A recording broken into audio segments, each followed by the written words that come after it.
Hello, JFL here from JFL.com. I hope you're well, and you're very welcome to Body, Mind, Self, where we focus on perception, presence, and control, and all the great topics that you send in. So thanks to everybody who did send in topics, and they include decision making, being decisive, and trying to do that without too many regrets. Happiness. Is it something that we can just kind of allow to happen naturally in its own way, or is it something that we need to put a bit of work into, a bit of effort into? Bullying, very important and serious topic. Ways of conceptualizing it and working with it. If you're in that experience, how can you deal with it, and how can you try and heal afterwards? So we'll have a look at some options. Coming across as likable. How do you do that? Should you try and do it? How hard should you try? And also, very topically, Zoom fatigue, or whatever platform you happen to be using. A lot of screen time was already an issue, I think, for many people. But in recent time, there's been even more screens, even more social interaction that's been happening through screens. So to some degree, it may be unavoidable, but we look at some ways of counterbalancing it and managing it. So if you find any of our topics this evening valuable, please do like, subscribe, and share. It's much appreciated. And do also share your experience. And if you've got any questions, comments, or topic suggestions, you can share them in the comment section using hashtag bodymindself on social media or directly at jfl.com. Now do remember, everybody is different, so I hope you find some of these topics really useful as a jumping off point, that they give you some motivation, some inspiration. But what works really well for one person mightn't for another person, and vice versa. So do make sure you're getting individual support, particularly if these topics are particularly relevant and if they matter to you. So let's begin, if we can, by simply stopping.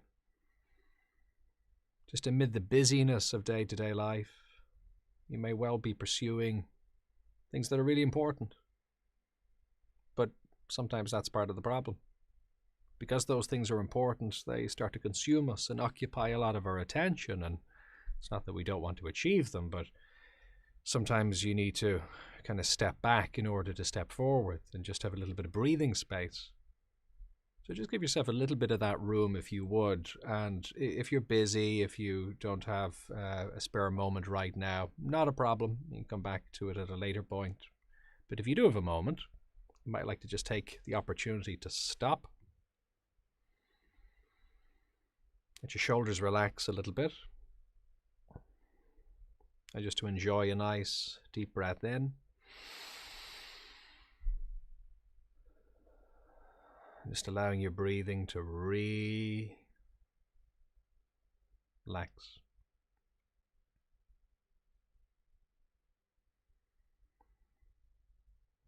And just enjoying that simple feeling of being where you are, who you are, how you are.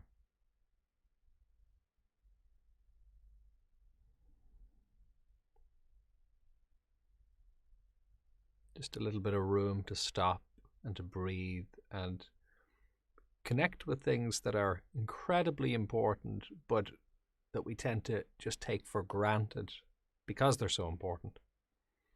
The ground beneath us. You know, how often do we think, I'm glad there's ground? You know, usually you don't. You get on with it.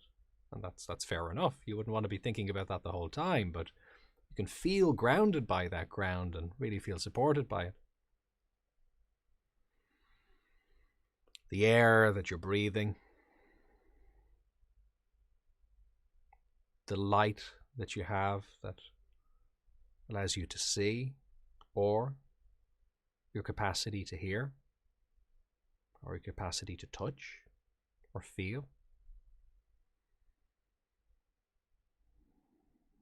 Just taking a moment to notice some of those capacities that you have, which are profound and amazing. If you didn't have any of those senses, you wouldn't even be able to understand what they are. They're so incredible. They're very hard to imagine, but yet they're just there. So just appreciate what it is that you are capable of and what you're able to do. Just feel reassured and empowered by that. And just enjoy a nice feeling of space, a feeling of some room, some breathing space, so that you can, in that way, kind of step forward, see some options, and then move forward in a way that's aligned and in keeping with what you actually want for your life. It's purposeful rather than just based on habit.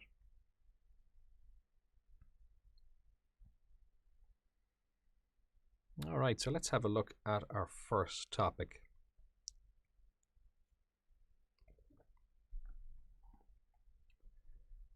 I'm not very good at decision making and tend to see problems with every option.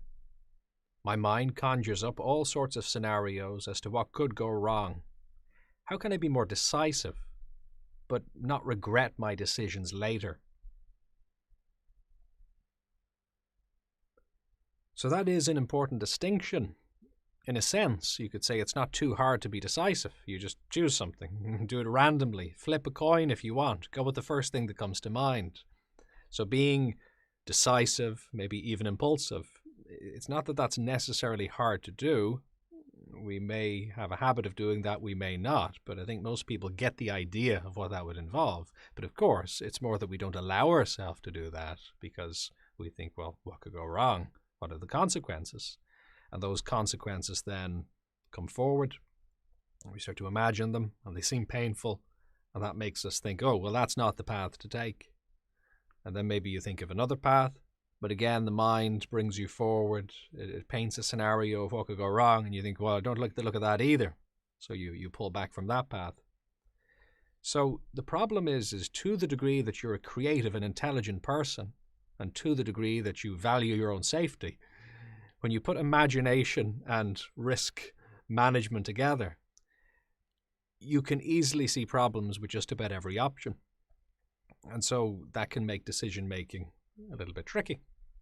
This is the paralysis through analysis that's sometimes described, like in Shakespeare's Hamlet, where you're not really going anywhere fast because there's a lot of thinking going on.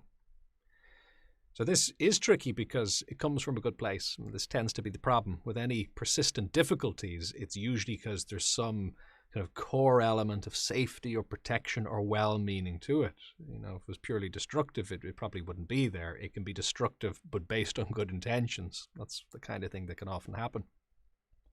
So one really important thing to appreciate is that, look, you're not psychic. If you are, great, but assuming you're not psychic, all you can do, you may have some intuitions, but if you don't know everything, you can't expect yourself to know everything. And there needs to be a little bit of kindness, I think, with that when you're considering the various scenarios and options.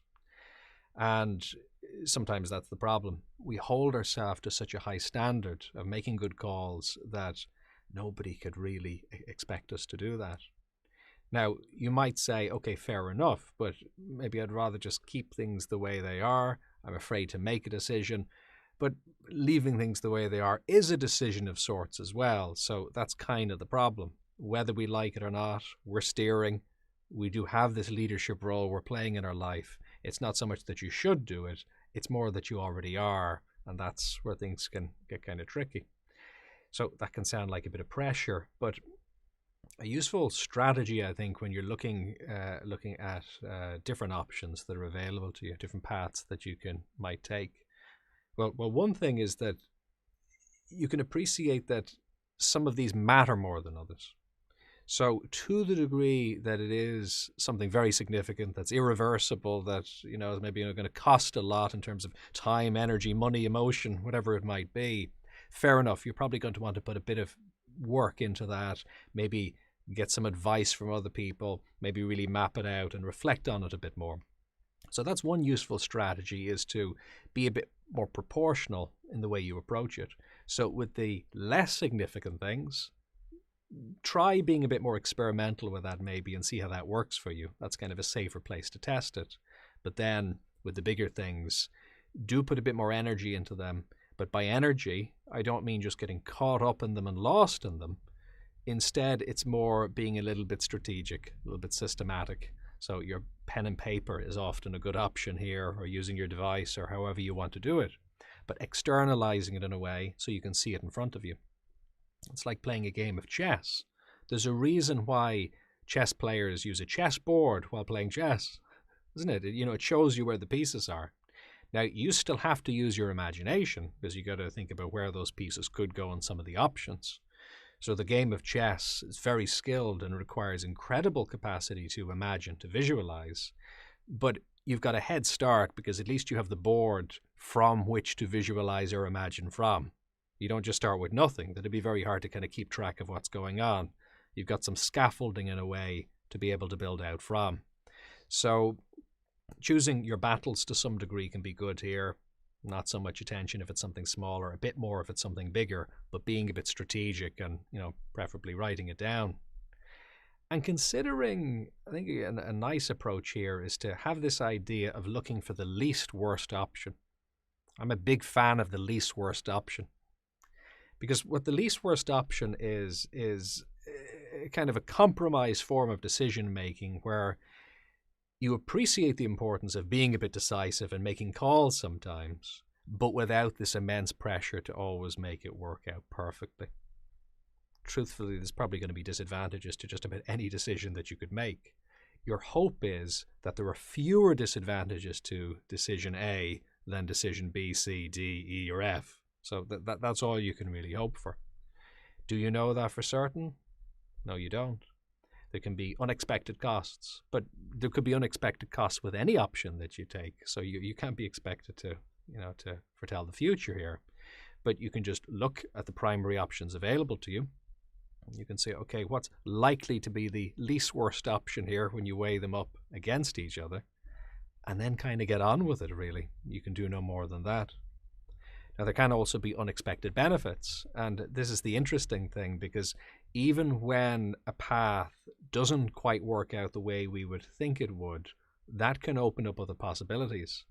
And I'm not even saying that it works out well in an unexpected way. It can, and that's great when that happens. But even when it goes badly, sometimes because we've had that bad experience, that then makes us prioritize certain things more, and we make better decisions in the future. So we ultimately get to a better place than where we otherwise might have gotten to. So there's no way you can really measure any of that in advance. And of course, you're not going to set out trying to make poor decisions with the hope that you'll somehow become educated by it. But if you're doing your best, if you're pursuing the least worst options, and if you're putting energy in a strategic way into your decision making, which is kind of proportionate to the decision itself, that is absolutely all you can do. And in the midst of all of that, don't forget to enjoy the experience of it all. It would be a shame to spend so much time planning and strategizing that life goes by and then you go, well, what was that? Use this moment right now and enjoy the planning, but move beyond the planning and enjoy the living as well while you're at it.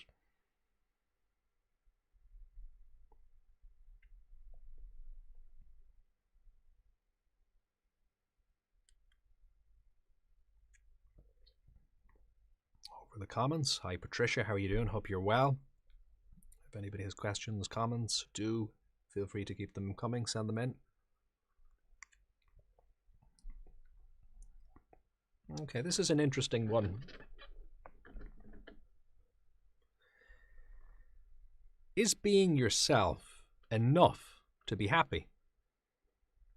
Or does happiness require effort? So this idea of the pursuit of happiness, of wanting to be happy, sounds good. It certainly sounds positive. We want to be happy. And it seems to make sense, at least on the face of it, to take some responsibility for that happiness. You got to do what needs to be done if you want to be happy, surely. However, as we may have experienced in our own life, sometimes that approach can kind of miss the mark, and kind of embracing just a basic sense of ease, not striving, but just actually being, can often be something that actually gives more happiness than trying too hard. You can kind of almost scare happiness away sometimes if you're a bit too intense or vigorous in the approach you're taking. So embracing the sense of ease can be nice. But the question is that enough? Because, kind of just stopping or just relaxing, okay, that might have a role to play, but maybe we do need to work in life. Maybe we do need to pursue things, and does that have a role to play as well? So a nice way, I think, of thinking about this is that, yes, being active in a way that's aligned towards happiness probably does make sense, and that does have a role to play beyond just embracing ease or non-striving. However, the difference really is whether or not we're overreaching. So if you can think of what it is to just be yourself, so kind of a cliched term, be yourself. Sometimes the way we imagine being ourselves is, all right, I'm just going to stop and just kind of sit here meditatively. That's nice. That's definitely part of who you are. And sometimes it's something we don't do nearly enough of the time because we're busy trying to do other things. So actually just stopping and breathing and noticing who you are is a very important part of being you. It's a very centering thing. But is that completely being yourself? Probably not, because there are many aspects of who you are. You're also somebody who likes to stand and likes to run and likes to communicate with people and, likes to have positive conversations, but maybe you're somebody who likes an argument as well. Maybe you're somebody who likes a challenge. Maybe you're somebody who likes to climb a mountain. Maybe you're somebody who likes to be creative. There's a lot of stuff there that might fall within this circle that we might imagine, which is you and who you are. So there can be a lot within it. So if kind of just being yourself leads to happiness, well, there may be some need to explore that range of who you are as a person rather than the simplistic notion of kind of just stopping.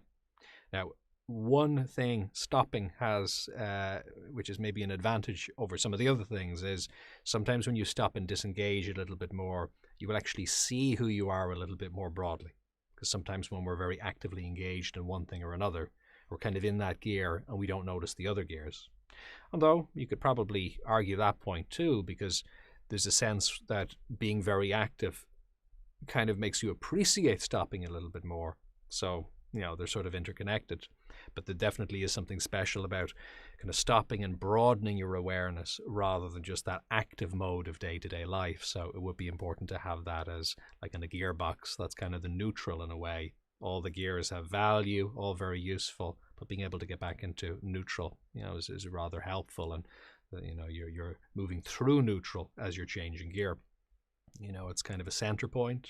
So likewise, as you're leading your life, you're going to go into these different gears, but if you can keep kind of returning to home and kind of just breathing a little bit and going, okay, who am I? Where am I going? It doesn't have to be too long or too elaborate, but just that little check-in, that can be rather useful. And then there's a nice counterbalance between those various different modes that you're able to be in. So not overreaching, I think, is an important part of this.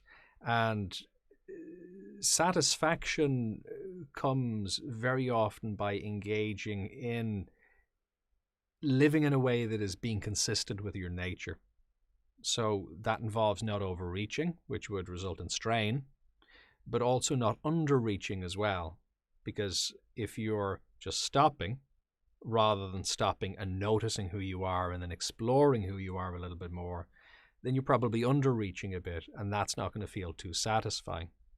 And we're not in a way designed to feel satisfied. We're designed to kind of achieve satisfaction. We are active creatures. They even do this in the zoo, where very often if they're going to feed certain types of animals, they won't just give them the food. They've researched it, and that results in depression of the animals if you just feed them. Because typically in the wild, the animals don't just have the food there in front of them. What they'll do is they'll hide it places and put it in things and do weird things with it. And the idea is that enrichment makes the experience a little bit more meaningful because they have to kind of earn it in a way.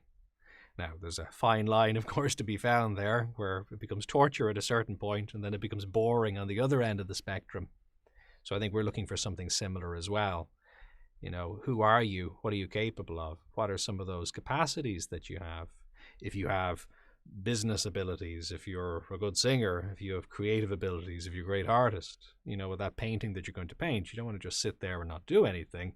but nor do you want to, try and play basketball well if you're not a great basketball player and have no interest in it, but art is your thing, so that would be overreaching, and then underreaching would just be really doing nothing. So happiness is the result of engaging in this kind of verb, this active process. We don't just sit there in a state of happiness normally. It's more like that idea of the balanced diet, where if you think about health, happiness is a bit like health. How do you achieve health? Well, you kind of can't actually. It's this emergent thing that comes about as you are active in different ways, you rest suitably, you have enough exposure to daylight, not too much, not too little exposure to the elements, you eat a varied diet, you don't eat too much, you don't eat too little, you counterbalance different types of nutrients. And all of that can sound like a lot of work, but it can actually be great fun. It's enjoyable. And happiness is something similar. As you're exploring who you are, as you're exploring the range of who you are as a person, as you're not trying to strain outside of who you are, but you are exploring that scope of who you are as a person, that's generally where feelings of happiness emerge from. So if we want to just nail them down and pin them down and that's it and you're done, it tends not to work that way. But truth be told, you wouldn't really want that anyway, as much as you think you might. If you just flick a switch and there's just a feeling of happiness and you're there doing nothing, it's really not the way our systems are built. We're designed to be active. We're built in that way. So the more we can kind of fall into that mode, connect with our nature a little bit more, things tend to get a bit easier. And, challenges are still there, but it's more sustainable to encounter happiness to whatever degree that's actually available.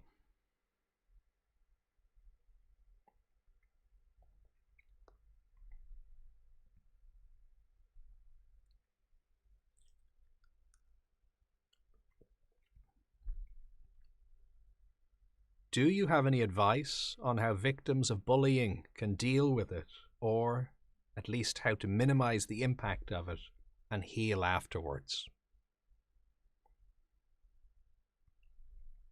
So with anything serious like this crucial starting point is getting support. Now, that can be tricky, and I think it's really important to appreciate that, because often when we're in this type of a situation, it's like, well, who do we talk to and who can we trust, and will they understand? There can be a lot of doubt, a lot of questions there.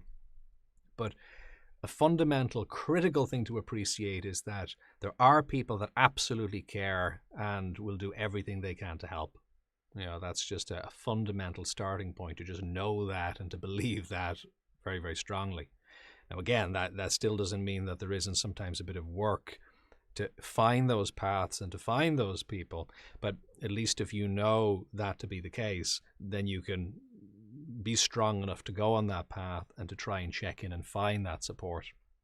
And, to the degree that there's an urgency or there's any level of threat in this particularly, make sure that you're getting in touch with the relevant service or supports available in your locality. And if it's something that's challenging but maybe a little less urgent, you may be talking to other people, or again checking in with support services at whatever pace is appropriate for you. So it's not that you should feel under massive pressure to sort all of this, but you should feel that sense that there is support there, and checking in with it and researching it and seeing what the options are.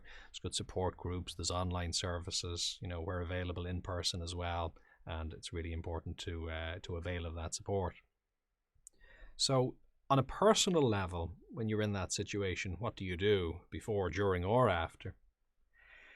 One really critical part of the experience of having challenging interpersonal interactions where there's bullying going on, or those types of threats, is not to take it personally. Now, that might sound sort of obvious, and you could certainly argue that it's hard not to take it personally when it's aimed directly at you, and that's entirely fair. However, still, do not take it personally. Because one of the worst aspects, I suppose, of a challenging bullying experience is how, in a way, hypnotic it can be. We can just get pulled into the experience, and our very sense of self then can be defined on what's happening. So it's not that, there's 1,000 ideas or 1,000 people in the world, but one of them is saying one thing, and that's counterbalanced against what everybody else is saying or doing. Very often, just the way our system is built, when there's a threat or a challenge, our attention zooms in, our perception takes it and expands it, so it starts to fill our entire range of experience. And so it becomes our entire world. We're worrying about it in advance, we're thinking back on it afterwards, we think, what should I have said, what should I have done? There's a sense of apprehension. So it starts to really consume a huge amount of our attention. And while in real life there's still maybe too much of it, still there's probably much less of it in real life than there is in our perception and in our experience, because of the amount of energy or emotion that we put into it. So a nice way of framing it, which is literally true, but we forget it sometimes in the moment, is that how that other person speaks or acts, what they do or what they don't do, that represents them, and it doesn't represent you. So how that person speaks or acts, what they do, what they don't do, that represents them. They're representing themselves in what they're doing. It doesn't represent you. Now, again, there still may be impacts on you. And of course, if there's any sense of threat here, again, get that support. That's really, really important. But even in that case, there's still different ways of framing the thing. And you could have two people who are in the same challenging situation, one of whom doesn't like what's happening at all, but sees it as the other person being out of line and, doesn't take it personally. And another person who's having the same experience, which is challenging, but they really allow it to get to them and they really identify with it and they take it very personally. Now, it's not your fault if you take it personally. When something is hypnotic, that just means that it's engaging. Like a music video you can't stop watching, or song you can't stop listening to, or just something that captures your attention. It's not that you're choosing it in any way, so it's not about blame or fault. But it's a little bit like the snake in the Disney films, where you just kind of get caught up and captivated by it. What we have to do to some degree is kind of break out of it a little bit and realize that there are other people who care about us. There are other places to focus our attention. There are other options available for how we respond to this. And what's typically going on is that a person themselves, from the point of view of the bully, rarely, if ever, will a person act in that way towards you when they themselves are calm, well-adjusted, in a good, peaceful, zen place, in control of their life and happy within themselves. That's not what tends to happen. What tends to happen is they've got their stuff going on for whatever reason, and they're projecting it outwards. They're putting it on other people because of that. So what we want to have is kind of the attitude of a good police officer who is able to see something that's wrong and intervene, maybe to protect other people, and arrest the person, to maybe restrain them if needed, to arrest them. But to then, at the same time, be able to chat to them in the squad car on the way back to the station. In other words, they're not taking it too personally, even though they were wrestling with each other a moment earlier. Now, that's challenging. I appreciate that takes some maturity. But there's a kind of a clue in there as to how we can give it a bit more space. So it's almost like in a horror film example. If it's some sort of a wild horror film and let's say Uncle Bob, the zombies get Uncle Bob, so there's a horde of zombies coming. You manage to get inside the cabin in the woods, but poor Uncle Bob, one of the zombies bites him. So Uncle Bob becomes one of the zombies. So now Uncle Bob is after you. But it's not personal. It isn't really Uncle Bob. It's just kind of the situation. So you're obviously still taking it extremely seriously. You're getting whatever support you need. You're taking whatever precautions you need. But in a way, you're not taking it personally. It's an army of the undead after you in the zombie film. It's not personal. It's just kind of something that's happening. So that's almost, not quite that wild, but almost the way I think we want to look at some of these situations. So, take strong action, get supports, do what you need to do. But I think what we want to do in the midst of that is reclaim your personality, not to let yourself be defined by the situation you happen to be in. And you can normally find evidence of this, Think of 10 different types of people you know. Do they all treat you the same? Probably not, So one person is treating you poorly and another person treats you very well and somebody else in the middle. It's probably about them rather than you. Now, it's not to say that we can't obviously work on our own stuff as well, but if it's something along the lines of bullying, well, that's obviously more than you at play. There's other stuff going on there, and that's on them, not on you. You can always, and it's always a wise thing to do, to be improving your interpersonal skills, to be getting to know yourself a bit more. It's an ongoing practice. But, of course, in any really toxic situation, we want to make sure that we're getting those supports, or we're removing ourselves from it, or we're doing whatever we need to. So, on that note, forming other connections is a really important thing to do. Because sometimes just circumstantially we're in a situation where, it's kind of the only game in town. We're with a person that, it's just not doing what it should be doing for us. And this can happen in school, it can happen in workplaces, it can happen in families, it can happen in relationships. There's any number of scenarios where it can happen. So when we can't extricate ourselves from a difficult situation, at least immediately, what we can do, though, often is bring in other supports. And, preferably that's other meaningful relationships that are empowering, but at least it can be indirectly that. It can be various online supports, or it can be, videos or audio or podcasts or whatever else it might be. But just making sure that our attention is being filled with things that are empowering, that kind of remind us of who we really are, so that other people's stuff seems much more like other people's stuff. And then we can feel a bit stronger and then take whatever the necessary steps are to grow and to heal and to move beyond those challenges. So, stay committed to that. Don't let yourself be captivated too much by other people's stuff. Remember who you are, bring back those feelings of ease and wellness, and, continue to cultivate them. It's so important.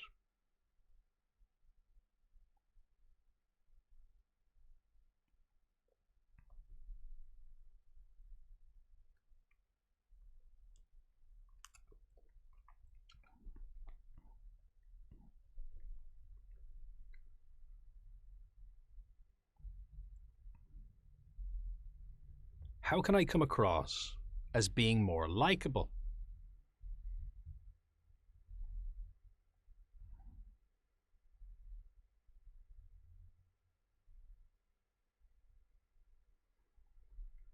So you have options when it comes to being likable. You can try and appeal to what others want. However, that can be a risky strategy if you're not being authentic to who you are as a person. Because what can happen is you firstly might do a poor job of it. Because if you have a feeling that other people want X, but you're actually Y, well, then what will happen is you might try really hard, but you'll never really come across as who you're not. So you'll put all that energy in and it won't really pan out, or it'll pan out temporarily, but it won't really last. And in a way, that might even be a better option than the other scenario. The other scenario is where you actually do a really good job of pretending to be somebody that you're not. And as a result, you manage to really fool another person into thinking that you are the person that you're not. So you've won. But what have you won? You're now in this situation where somebody likes you for who you're not, but you're not that person. So is that really going to be satisfying for you? From the perspective of authenticity, is that going to feel good? Chances are probably not. So you've succeeded, but you really haven't succeeded at all in terms of your own values. And, over time, you're probably going to start realizing that, and that then is probably going to lead to the dismantling of whatever you had built up beforehand. It was a kind of a facade. So you can literally think of it as a facade. Imagine that you run a bakery. That's your thing. You make great bread and you're really, really good at it. So somebody happens to drop by and they say, do you sell shoes? They've got their directions mixed up. They think you're a different shop. And you go, oh yeah, sure, we sell shoes. Just wait there for a moment. Don't look. And you start changing the front of the shop so it looks more like a shoe shop than a bakery. You might find a few shoes that you or your staff have and leave them out the front. And you try your best to appear to be some sort of a shoe shop. Is that a good strategy? Is that what you'd want to do? Again, you're probably not going to do a very good job of it. And if you did put the effort into trying to appear like a good shoe shop, well, you know what's going to happen. You're going to attract people who want shoes if you do a good job of it. They're going to ultimately be disappointed that you don't have the shoes. You're going to be frustrated because you weren't into shoes to begin with. Meanwhile, there's people walking past who need bread, and they think it's a shoe shop, so they're missing out, and then you're not getting to make the bread. So you've got a bit of a mess on your hands. So this really is the kind of the lesson of authenticity and how crucial it is to be yourself. Now, sometimes the question is asked, should I to some degree moderate who I am so that I can reach other people and connect with them? And, the answer is yes, actually you can do that, but it's not being who you're not, though. You're not stretching beyond who you are and being someone else. It's acting from within the range of who you already are as a person. So there's a distinction to be made there. And we have various roles or relationships that we're in our life. Many of us are parents as well as children of our parents. We may be brothers and sisters. We may be husbands or wives or partners. We may be friends, maybe colleagues. These are all various different roles. So you wouldn't say that, some of those are fake and some of them are real necessarily. That's not really how it works. It's that if you're being authentic, you'll still have different aspects of your personality. And it is true that if you want to work on likability, that you can certainly practice cultivating the right aspect of you in the right moment. So it's like learning to play piano well. You're not trying to play a different instrument or a note that you're not able to play, but what you are doing is within the range of notes that you're able to play, you're hitting on the relevant note in the right time to be able to jam with another musician so that it sounds good. So something melodious comes about rather than something that's discordant. So in that sense, yeah, there is a certain sense of recognizing who the other person is, what they're about and what they want, and kind of bringing that forward, but only if it is there within you. So if you happen to be a bakery that also sells shoes, then you're good. If you're a department store, you're absolutely fine. But if not, better off stick to the range of what you do. Within your bakery, you may sell bread and you may sell cakes and you may sell enough, then that's fine because there's range within that scope of your identity as a person.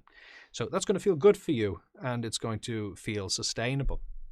And whatever your reasons are for being likable, whether it's romance, whether it's business, whether it's friendship, whether it's anything else, the truth is there are over 7 billion people in the world. So you've got a problem if they all really, really like you. You just can't manage that. So you need some sort of an ingenious system to be able to sort all the people in the world so that you know how to prioritize your time, because you can't divide it amongst them all. It's not going to work. And you know what that system is? Your personality, being authentic. Because again, by dropping into that a little bit more, you don't need to fully understand who you are as a person. That's not necessary. But by dropping into who you are a bit more as a person, automatically you will repel some people away from you. And that's good, because if you're being authentic, you're only going to repel the kinds of people who you're not going to really gel with anyway. And the interesting thing is that when you are being authentic, even people who aren't quite your kind of person, more often than not, there's no perfectly foolproof strategy, but more often than not, they still respect that. You've probably seen that in your own life. People who, they're not really like you, they have different interests or different things, but there's some kind of authenticity about them which is very appealing. You kind of go, well, I'm not into that, but actually I like their energy around it. I like the way that they are into what they're into. Something very honest about it. So it's I think a good strategy, and it's not an intellectual strategy. It's just a kind of a posture. It's something that you feel, that feeling of what am I into? Who am I? What am I about? What matters? And getting into that a little bit more. But then, of course, as you're connecting with other people, listening. They say that interested is interesting. So just that actually connecting with other people and caring and then maybe sharing some of your experience and then listening to theirs. And this is a win-win because you're happy to help them by sharing your experience and to have the opportunity to share yourself. You're entitled to that. But also listening and learning from others is very empowering for you. That can be educational as well. So this nice kind of a two-way thing. But you can't expect that that kind of resonance is going to be there between you and absolutely every one of those 7 billion plus people. People are in different frequencies. They've got different interests, different motivators, and that's absolutely okay. There's going to be kind of an overlap where there's very close overlap with some people. Yeah, kind of some overlap with others, and then others are going to be completely different poles for you, and you can still maybe learn from that to some degree, but you're not going to expect to kind of intimately collaborate with those kinds of people. That is a bit different. And within those overlaps, there is then room as well for vulnerability. And that can be a very important ingredient in likability, is that sense of vulnerability. Because what we're trying to do really from a communications perspective a lot of the time is to just interconnect with each other, to share experiences. And, literally boundaries up is the very thing that blocks that from happening. So that development of rapport, there's a number of ingredients in it, but certainly one of the key ingredients is a kind of a vulnerability. And that can be appropriate, that vulnerability. It can be paced and proportionate to the level of overlap that you have, to how long you've known each other, to what your shared goals actually are. To walk up to somebody in a bus stop who's scowling at you and be vulnerable, that's not necessarily the moment for that. And some people do that, and it's actually really nice and really endearing. Some people will appreciate that, others won't, but again, that's their problem. There's individual difference. But what you can certainly do is kind of test the waters, and as you develop any kind of a relationship or whatever style, you kind of get to know when there is room there to develop and to grow and when there isn't. You're just sort of testing it, and then to the degree it works, you keep going down that path, and to the degree it doesn't, you're pulling back. So, definitely remember your bakery. Consider who you are as a person and what it is that you're about and what you're interested in.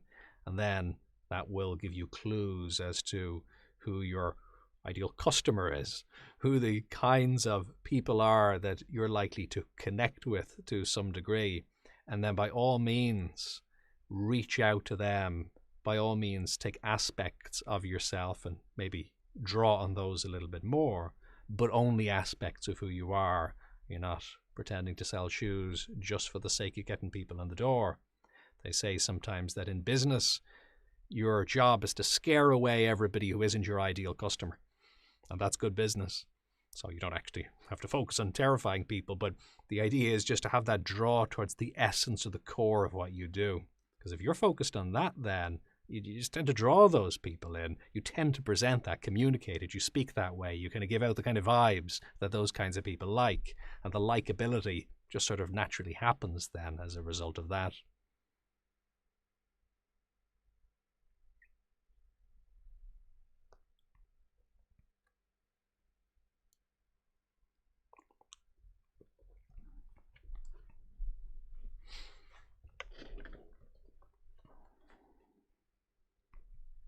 Right, so we've got time for one more before we wrap up today. And again, this is a very timely one. Do you have any advice on how to deal with Zoom fatigue? So many online meetings and even connecting socially via video chat has left me feeling drained. Yes, so before recent times, many of us were accused of having far too much screen time. And, the advice was, get outside and mix with other people and interact.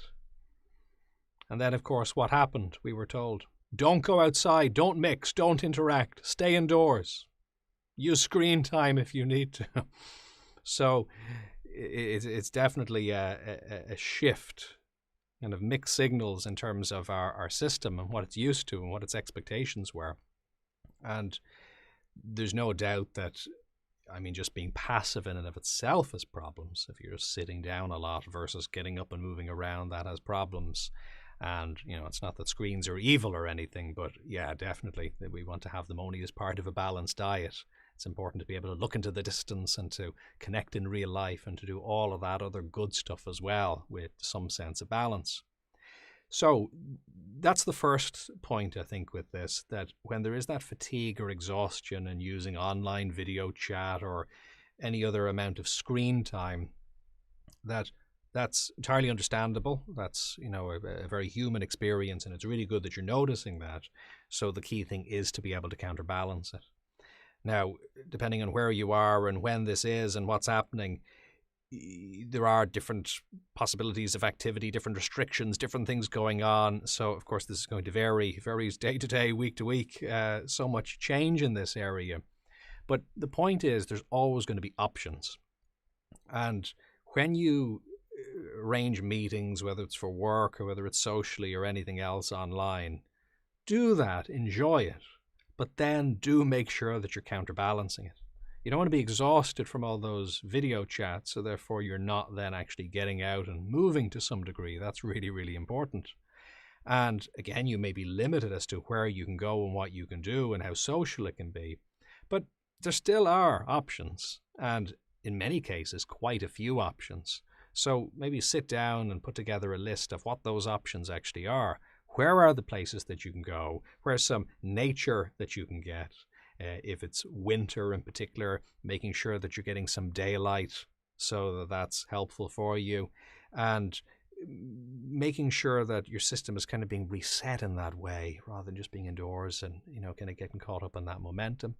Going for walks, experiencing nature, to whatever degree it's permissible and appropriate for you to connect with other people in whatever means, doing that, of course, and at least, though, engaging with nature. You can sometimes alternate as well, and sometimes using audio or phone calls can be useful. Having a phone call while walking, that can be nice as well. Another nice way to connect with a person but also move at the same time, that can feel valuable. So if you're trying to offset it in that way, using whatever options are available, that's good. I think that's the kind of thing that we want, and it's going to make a lot of difference. It's the kind of thing that even a little improvement here can make actually quite a significant amount of difference. Now, one other thing which we sometimes forget about, because I think that first point is a bit more obvious, it's important to remind ourselves of it, but I think we get the essence of balancing it. It's just about actually doing it.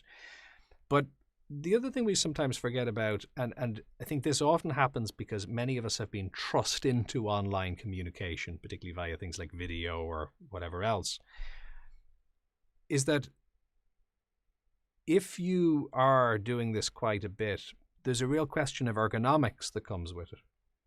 So it's exactly the same as if you once a month need to sit down, on the sofa, leaning on the coffee table and write maybe a list for 10 minutes.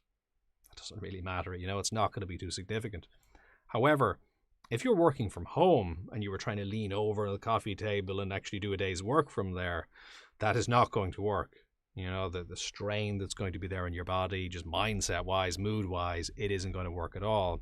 And it's going to absolutely pay to get a proper setup where it doesn't have to be fancy or expensive, but it's just more about literally the physicality of what position you're sitting in, eye contact, screens straight in front of you, all of the other good advice which you can find lots of online about good posture, and making sure hands are in the right position, you're looking forward, etc.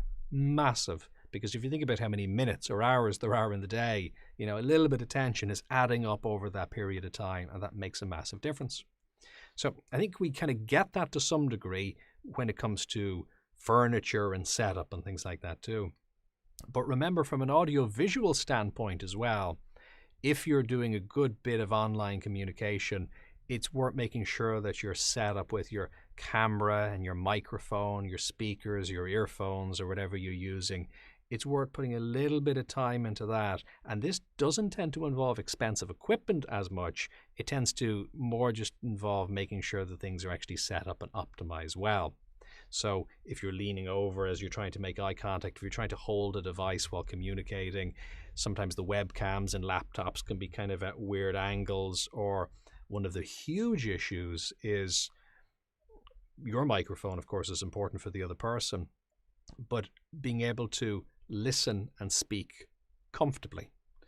And it's a little bit like the patronizing, we can say examples, kind of stereotypes of, you see like an older person in a film or a cartoon using a telephone and like hello, and they're shouting at it and holding it the wrong distance from them, etc.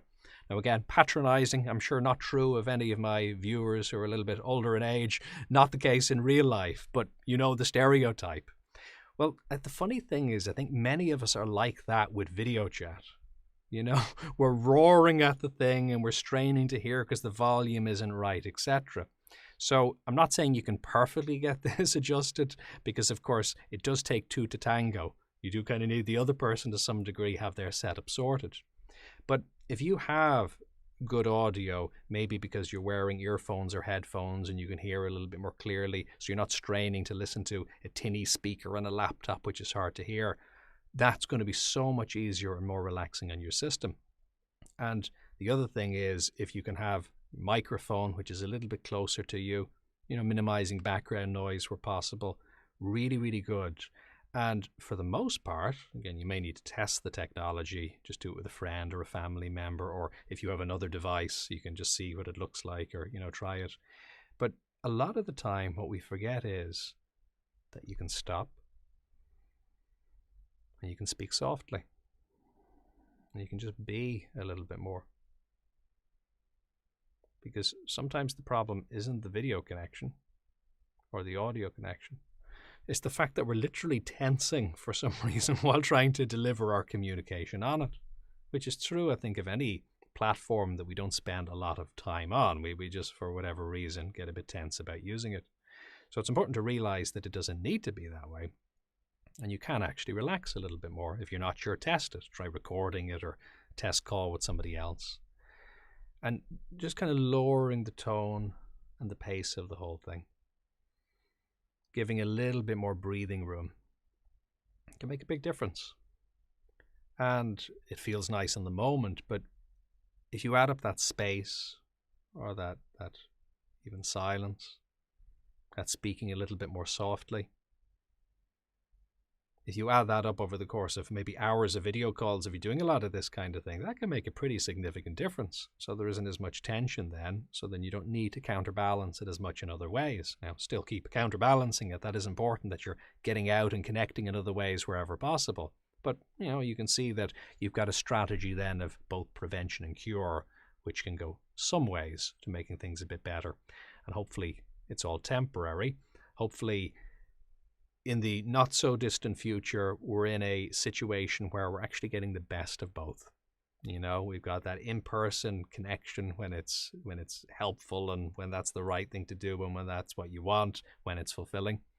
But also, you've got the convenience of that online communication in those moments where that's the best way to do things. I was at a meeting today which was 15 minutes long. 15 minutes, so good meeting. Previously, that would have taken me half a day to drive to, travel to, park, arrange time off work, attend, and then do all the same coming back again, a half day. Instead, immediately in 15 minutes, perfect, really, really good. Would I want to do all communication that way? No, I would not. But for certain things, that can be really useful. So hopefully a little ways down the road, we'll be in a situation where we've stretched a bit. We're a little bit more comfortable with the technology. It's more like picking up the phone. We can kind of relax, speak softly, get our point across, and then connect, of course, in person, wherever that's possible and appropriate.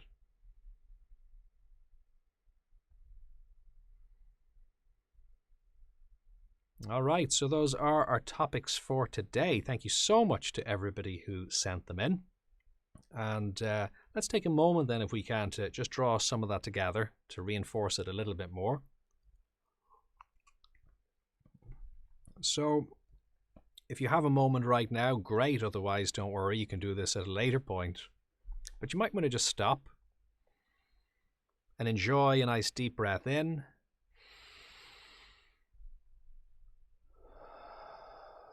And just relax your breathing.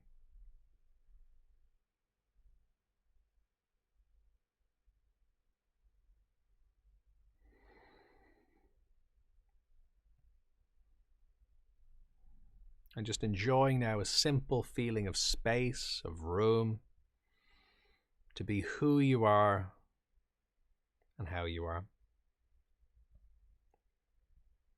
That room to be able to step back from the various options you have in front of you, and to not feel under too much pressure to have to get it right all the time. Just to be able to see the options and to be able to choose what seems to be the least worst option, and then to simply get on with living, knowing that we can't be expected to be able to foresee every aspect of the future. Just being able to make what seems like the least worst call and move forward in that way. And allowing a feeling of space to be happy within yourself. Remembering that you have a range of different capacities and abilities. So like the balanced diet, what you're probably going to want to do is stretch in those different directions. Not trying to be someone you're not, but exploring those different aspects of who you are as a person and enjoying that experience. And as life throws challenges in your way, whether it's other people who create difficulty or whether it's just circumstances, you refuse to take it personally. You know that although the weather can absolutely affect the captain of a ship, the captain isn't defined by the weather. It's not their fault. The weather isn't stormy because the captain is a bad captain. That's a different consideration. So likewise, you feel that feeling of space to not forget who you are and to enjoy that room to draw on appropriate supports and to sail forward in a positive way. Feel within yourself, as you give yourself room to be, a sense of authenticity. Room to recognize your qualities and what you're about, and to bring those forward in ways that help you connect with other people. You are likable. And you allow yourself to be liked. You let yourself like others. And you find yourself resonating with the kinds of people who are right for you, who are consistent, who are compatible with your interests and your values as a person. And you maintain a sense of health and balance in your life, approaching how you communicate and interact in a way that really develops or builds as little strain as possible, just embracing a softness or an ease, adjusting your environment so it supports you. And with any inevitable tension, which can be part of living in the world, not a problem. You simply notice it and you counterbalance, you stretch in the opposite direction. And as you connect with the world, with nature, with other people, in whatever ways are appropriate, you feel and you enjoy that feeling of balance.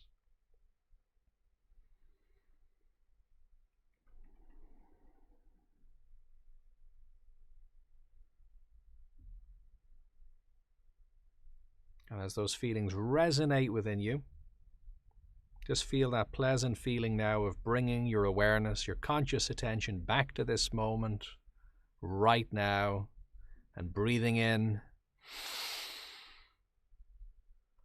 and enjoying that feeling of connecting with this moment, right here, right now, what you can see and hear and smell and taste and feel. All right, so thank you for being here for today's live session. If you found this valuable, please do like, subscribe, and do share it with anybody who you think might find it valuable. And remember, you can continue to send in your experience, questions, and topics in the comments using the hashtag bodymindself on social media or directly on jfl.com. So the next live session is going to be on Thursday, the 17th of December, so the week before Christmas, Thursday, the 17th of December at 8 p.m. GMT. That's going to be the last one of the year, the last in this series. So we have quite a year to reflect back on, and we look a bit at how to approach 2021 in some sort of a meaningful way, making some sense of 2020, what a year it's been, and looking forward in a relatively positive way as best we can. But no, we have a lot to be able to take, I think, from this year to use as a solid foundation moving forward. So thanks for being here. Take great care and see you next time.